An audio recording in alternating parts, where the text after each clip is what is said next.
برے کام کا برا نتیجہ کہانی۔ شکشا برے کام کا برا نتیجہ ہندی کہانی سے ہمیں شکشا ملتی ہے کہ کبھی کسی کے ساتھ وشواس گھات نہیں کرنا چاہیے۔ ایک شہر میں یجنادت نامک براہمن رہتا تھا۔ اس کی پتنی بہت سندر تھی، کینتو وہ دوسرے ویکتی سے پریم کرتی تھی۔ وہ اکثر اپنے پریمی کو اچھے اچھے پکوان بنا کر کھلاتی تھی۔ براہمن کو اپنی پتنی کے چرتر پر پہلے سے ہی شک تھا۔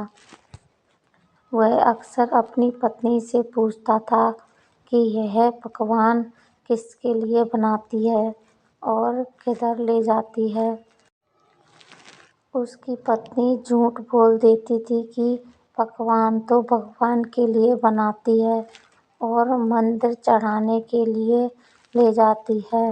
ایک دن اس کا پتی مندر آ گیا اور بھگوان کی مورتی کے پیچھے چھپ گیا۔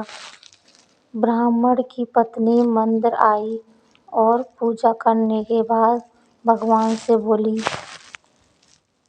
کہ ہے بھگوان، میرے پتی کو اندھا کر دیں۔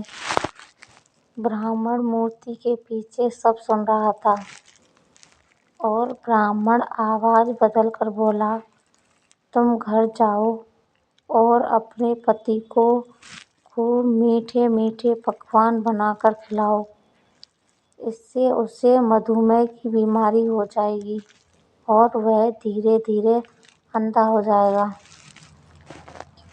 براہمن کی پتنی کو لگا سچ مچ بھگوان نے اس سے یہ بات کہی ہے۔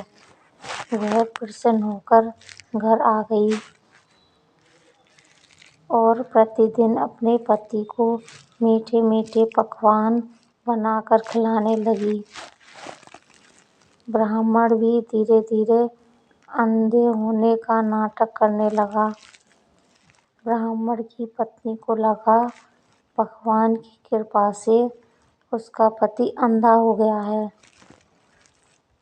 اب وہ اپنے پتی کو اندھا سمجھ کر اسی کے سامنے پریمی کو گھر بلانے لگی۔ ایک دن جب اس کا پریمی گھر آیا تو براہمن نے لاٹھی سے اسے اتنا مارا کہ وہ وہیں مر گیا۔ براہمن نے اپنی چرترہین پتنی کے ناک اور کان کاٹ کر گھر سے بھگا دیا۔ شکشا برے کام کا برا نتیجہ ہندی کہانی سے ہمیں شکشا ملتی ہے کبھی کسی کے ساتھ وشواس گھات نہیں کرنا چاہیے۔ کہانی اچھی لگے تو لائک کمنٹ شیئر کریں۔ چینل کو سبسکرائب نہیں کیا ہے تو ابھی کر لیں۔ پوری کہانی سننے کے لیے دھنیہ واد۔